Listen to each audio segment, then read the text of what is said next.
in order to create the right kind of leader and the right kind of ideas, I think it is important for three players to come together. Obviously, the innovator himself or herself. The second one would be the industry that particular innovator is planning to address. And I think the third part, which is the one that is often forgotten, is the broader context of what it might take to succeed.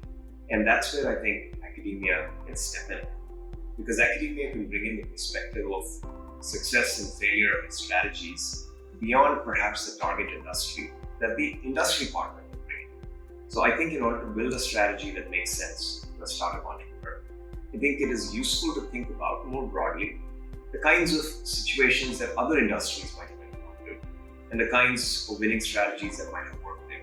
So I think that combination of domain specificity for the industry partner and probably a broader perspective on success and failure from an academic partner would help an entrepreneur become as successful as possible.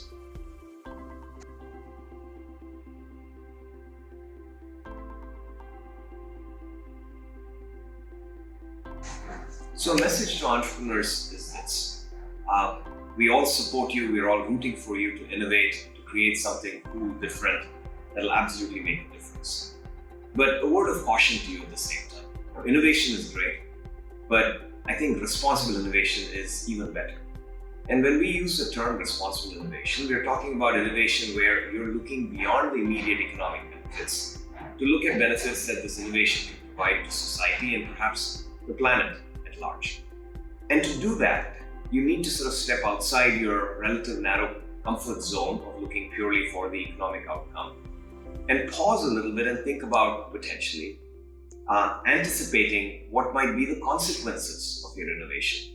You might want to step back and think about including other perspectives besides your own, in spite of the fact you might be worried it might slow you down. In the long run, it probably makes sense to be as inclusive as possible in terms of new thoughts and new ideas that you bring in. It takes time sometimes to reflect on what you've learned. You know, there's a saying in order to go fast, you must go slow.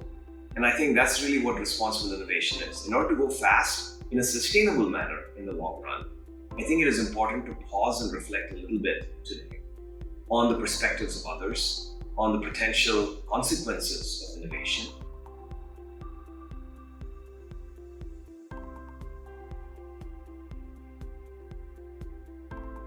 The country is blessed to have a wonderful system of incubators. Very few countries in the world have sort of the setup that we do for incubation.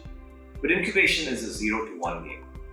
It generally consists of technology innovation that needs to be nurtured, and the type of mentoring and the type of handholding one provides is really of a very specific kind. You know, it really is about getting a venture off the ground from a business point of view, and perhaps from a technical point of view, a little bit more advanced by way of building prototypes, by way of testing feasibility and so on.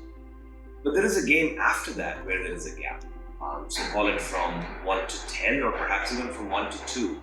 And this is the gap in the Indian ecosystem that accelerators can step in and fill.